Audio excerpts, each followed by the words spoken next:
Good morning. এই ভিডিওটা বিশ্বকর্মা পুজোর দিনকার করা আর কি। তো ভুলে গিয়েছিলাম এডিট করতে। তা আমি এরকমই ভুলে যাই। তো তো সকালবেলা উঠে মা বলল একটু আলপনা দিয়ে দে, বাড়িতে পুজো হয়, যাদের বাড়িতে বিশ্বকর্মা ঠাকুর আসে তাদের তো হয়ই, যাদের বাড়িতে গ্যারেজ আছে, আরও অনেক রকম যাদের কাজ আছে তাদের বাড়িতে হয়তো বিশ্বকর্মা পুজো হয়। আর আমাদের বাড়িতে তো অমন কিছু হয় না। তো আগের দিনে যে রান্না হয়েছিল, আজকের দিনে পান্তা খাই আমরা, পান্তা হয় আর কি। অরন্ধন উৎসব যেটা হয় আজকেই, মানে রান্না হয় না, আগের দিনের খাবারই খাওয়া হয়। তো আলপনা দিচ্ছিলাম, আর দিতে দিতে ওদিকে মাও পুজোর জোগাড় করছিল। তো বাড়িতে বাস্তু পুজো হয় আজকের দিনে অনেকের বাড়িতে, তো সেটাই হবে। আর আজকের দিনে আবার এই যে ঠাকুরকে খেতে দিতে হয়, মানে রান্না পুজো মানে হচ্ছে সেই রান্না করা ঠাকুরটাকে খেতে দিতে হয়, উনুনকে দিতে হয়, উনুন পুজো করতে হয়। গ্যাসকে সারা জীবন গ্যাসেই রান্না হয়, ওই জন্য গ্যাসকেও দিতে হয়। এই যে এখানে উনুনে রান্না হয়েছে, উনুনকে খাবার দেওয়া হয়েছে, উনুনটাকেই মেন পুজো করা হয়।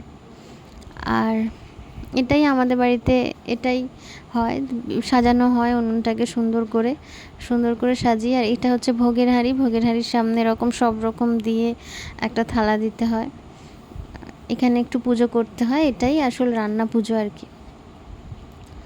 তো খিদেও পেয়ে গেছে, সকাল থেকে কিছু খাইনি, 11:30 বাজে।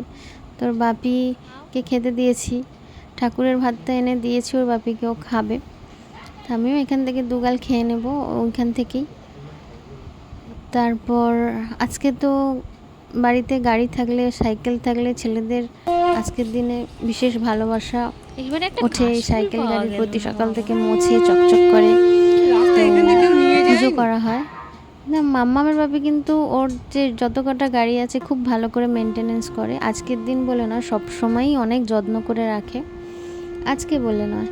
তো আজকে তো পুজো করতেই হবে গাড়ি, এই যে গাড়ি পুজো হচ্ছে, পুজো হবে এখানে। তো এখন বিকেল হয়ে গেছে, প্রায় 4:30 বাজে। তো অনেক সারাদিন পুজো থাকে, ওই জন্য হয়তো আসতে পারেনি তাড়াতাড়ি।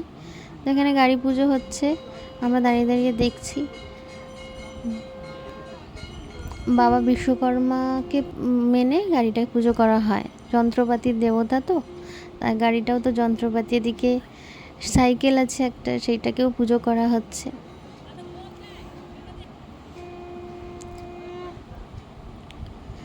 আর যে আমাদের সারা দিন বহন করে তাকে একটু পুজো করাও উচিত মনে হয় আমার। আর মাম্মামের বাপি অনেক যত্ন করে, আর মাম্মাম গাড়িকে সন্দেশ খেতে দিচ্ছে, ওই যে মুখের সামনে ধরছে, ওর ধারণা ওই গাড়িটা সন্দেশটা খাবে।